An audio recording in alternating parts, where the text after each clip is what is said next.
Halo Sobat Noba di seluruh benua. Gimana nih?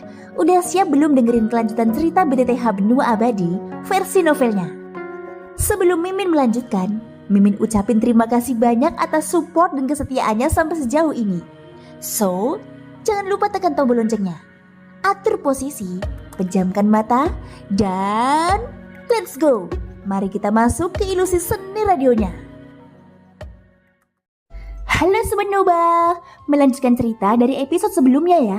Semoga kalian suka. Di episode sebelumnya, Xiaoyan dikejutkan oleh apa yang dikatakan Zanlao, yang mana asal-usul pagoda emas sebenarnya berasal dari alam dewa kekacauan.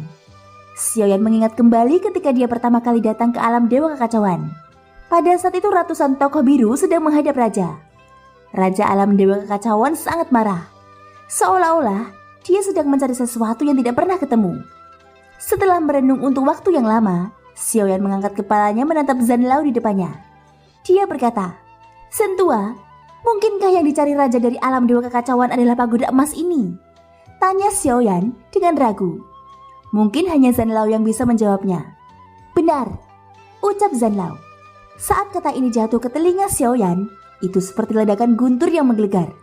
Bahkan pada saat ini Xiaoyan merasa seolah jiwanya sedang diperas dengan kuat oleh tangan besar, sehingga menyebabkan nafasnya menjadi cepat.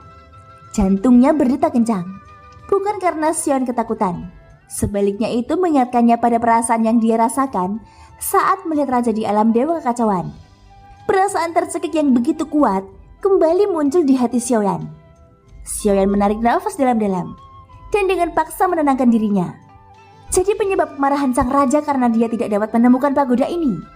Begitu keberadaan pagoda emas ini terungkap, apakah dia akan memusnahkanku bersama dengan Sensi? Tanya Xiaoyan. Tidak hanya Sensi. Setelah raja menemukan pagoda ini, 9 alam akan berada dalam bahaya kehancuran. Dan dunia lain selain 9 alam juga mungkin terpengaruh. Ucap Zanlao tampak serius. Tentu saja dia tidak akan bercanda di saat seperti ini. Satu pagoda dapat menyebabkan kehancuran 9 alam. Keberadaan macam apa sebenarnya pagoda emas ini? Mengapa sampai menimbulkan kekacauan seperti itu? Ucap Xiaoyan berkata dengan serius. Percakapan singkat ini akhirnya mengungkap rahasia pagoda emas. Asal-usulnya tidak hanya dari alam dewa kekacauan, dan itu juga merupakan sesuatu yang hilang dari alam dewa kekacauan. Sang raja berusaha sekuat tenaga untuk menemukannya. Xiaoyan tidak menyangka bahwa pada pagoda emas ini akan menimbulkan bahaya di 9 alam. Xiaoyan bahkan tidak dapat membayangkan bagaimana Zhu Zhang mendapatkan pagoda ini. Zanlao lalu berkata, "Sekarang kamu tahu banyak rahasia tentang pagoda emas. Kamu harus melepaskannya sendiri. Mungkin suatu hari kamu bisa melihat semuanya. Tapi mungkin kesempatan ini tidak akan pernah ada," ucap Zanlao. Zanlao bukanlah seorang yang optimis. Dari apa yang dia katakan, dia tidak percaya Xiaoyan pasti akan berhasil.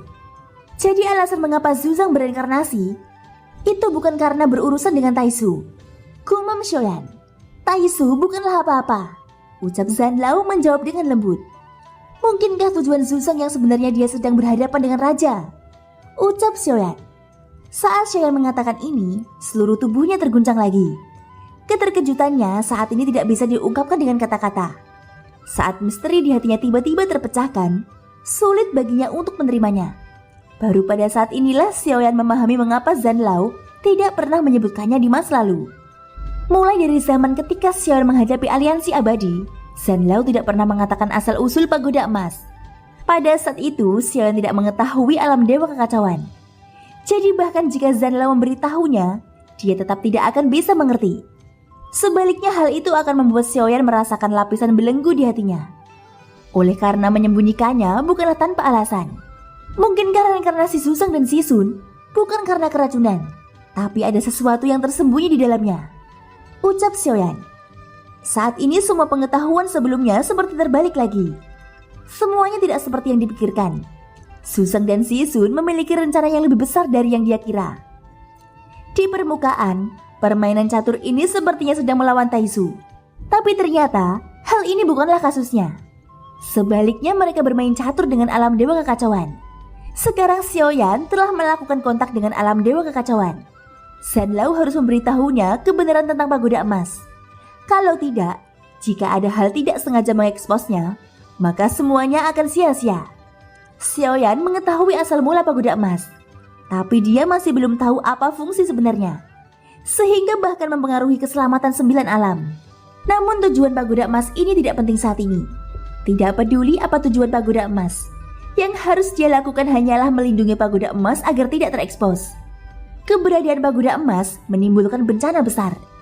Namun Suzang tidak mau menyerahkannya. Pasti ada alasan tertentu. Untuk saat ini Xiaoyan masih tidak bisa memahaminya. Baru setelah dia sampai di puncak gunung, dia bisa melihat pemandangan tersebut dan memahami arti sebenarnya. Ternyata latar belakang pagoda emas sangat besar. Suzang tidak meninggalkan ingatan apapun. Bagaimana aku bisa mengerti rencana besarnya? Gumam Xiaoyan, lupakan alam dewa kekacauan. Sekarang Sensi menghadapi Taisu. Bagi Sensi, keberadaan Taisu sudah bencana besar. Jika Sensi kalah, kamu akan gugur dan semuanya akan hancur. Oleh karena itu, bahkan jika Suzang punya pengaturan, tapi untuk hasil akhirnya masih tergantung padamu. Suzang menaruh semua harapannya padamu, ucap Zanlao.